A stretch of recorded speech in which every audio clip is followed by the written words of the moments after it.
Tu as peur de la concurrence, c'est normal. Parce que tu n'es pas différent. Il n'y a rien qui te différencie de tes concurrents. Je vais t'expliquer une histoire qui est arrivée dans mon quartier récemment. C'est que dans mon quartier, au début, les matins, il n'y avait pas de nourriture. Et il y a une dame là qui a commencé à avoir un pain condiment. Donc ça arrangeait et les élèves, et les travailleurs, et les gens lambda qui restaient à la maison. Et moi-même particulièrement. Donc j'ai commencé à aller acheter la nourriture là-bas le matin. Parce qu'il y avait d'autres nourritures.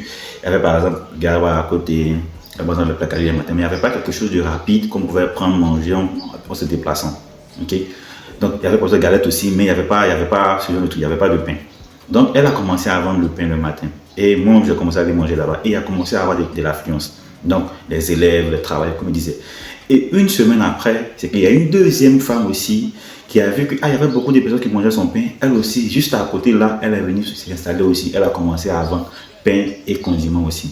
Ah. Au début, elle était seule. Au début, il y avait des personnes qui faisaient la même, qui vendaient ce truc-là.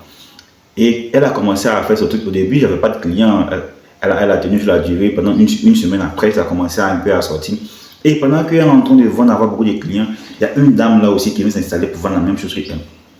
Nuance. C'est que les clients qui viennent acheter ces ailes-là, s'ils voient qu'elle est débordée, ils vont aller ailleurs, chez la concurrente à côté, sur la côté. Donc elle aussi, elle va perdre en bas de marché, elle va perdre de l'argent.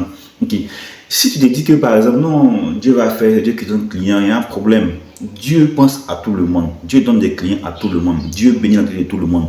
Il ne faut pas t'asseoir pour dire que Dieu va faire. Parce que tu vas retourner avec ton pain à la maison. Tu vas retourner avec tes condiments à la maison. Il faut que tu trouves le moyen, toi, de pouvoir garder tes clients. Tu n'as pas le pouvoir de décider qui peut venir vendre pain, condiments, qui peut venir faire tel business, qui peut venir faire tel business. Mais tu as le pouvoir de pouvoir garder tes clients.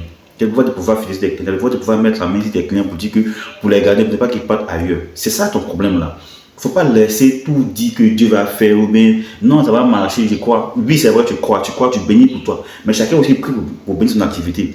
Trouve le moyen d'être différent. Si tu es dans ce cas de problème-là, tu es peut-être confronté, tu fais un business en ligne ou en présentiel, ton magasin, ton stock, et tu as vu qu'il y a des clients, il y a des concurrents qui sont installés, même chose, même niveau que toi, qui font le même business que toi. Tu es dans ce cas de problème-là. Dans ce cas, tu as un problème de différence. Tu m'écris en commentaire, tu me laisses ton problème et je vais te donner des solutions que tu peux adapter pour que tu puisses être différent, pour comment tu peux améliorer ton business.